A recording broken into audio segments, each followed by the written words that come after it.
பகவத்கீதையில் 6வது சாப்டரில் 12வது ஸ்லோகம்.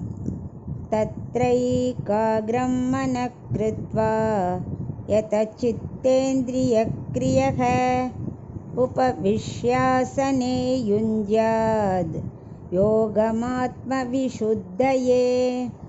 இப்போ இதுக்குள்ள அர்த்தத்தை பார்க்கலாம். அவர் யோகத்தை பற்றி சொல்லிட்டு முதல் இதில் கூட என்ன செய்யணும், எப்படி உட்காந்து ஆரம்பிக்கணும்லாம் சொன்னார் இல்லையா. இப்போ அதை பற்றி தான் சொல்கிறார். பாவங்களேருந்து விடுபட்டு ஒருத்த முக்தி அடையணும்னு நினச்சான்னாக்க அவன் யோகாபியாசம் கண்டிப்பாக செய்யணும்.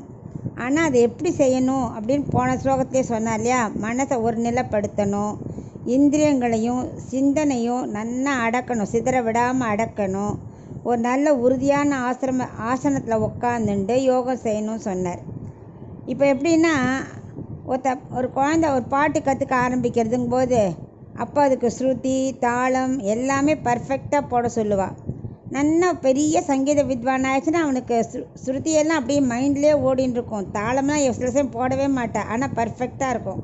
அந்த மாதிரி முதல்ல அமர்றச்சே தான் இம்பார்ட்டண்ட்டு. ஃபஸ்ட்டு நம்ம ஆரம்பிக்கிறச்சே ரொம்ப ஸ்திரமாக மைண்டெல்லாம் செட் பண்ணி எல்லாம் உக்காந்தாச்சுன்னா நம்ம நரம்பு மண்டலம் இருக்கு இல்லையா, அதெல்லாம் அப்படியே கண்ட்ரோலில் வரும். அப்போது ஆரோக்கியமான மனசு இருக்கும்.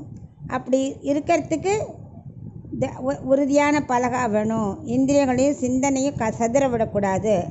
ஒரு நல்ல திடமான ஆசனத்தில் உட்காரணும் அப்படின்னு சொன்னார் இல்லையா. அதையே தான் இதுலேயும் சொல்கிறார். இந்த 12வது ஸ்லோகத்துலேயும் அப்படி உட்காந்து தியானத்தை ஆரம்பிக்கிறவன் தான் பாவங்களிலேருந்து விடுபட்டு முக்தி அடைய முடியும் அப்படின்னு சொல்கிறார் இந்த 12வது ஸ்லோகமும்.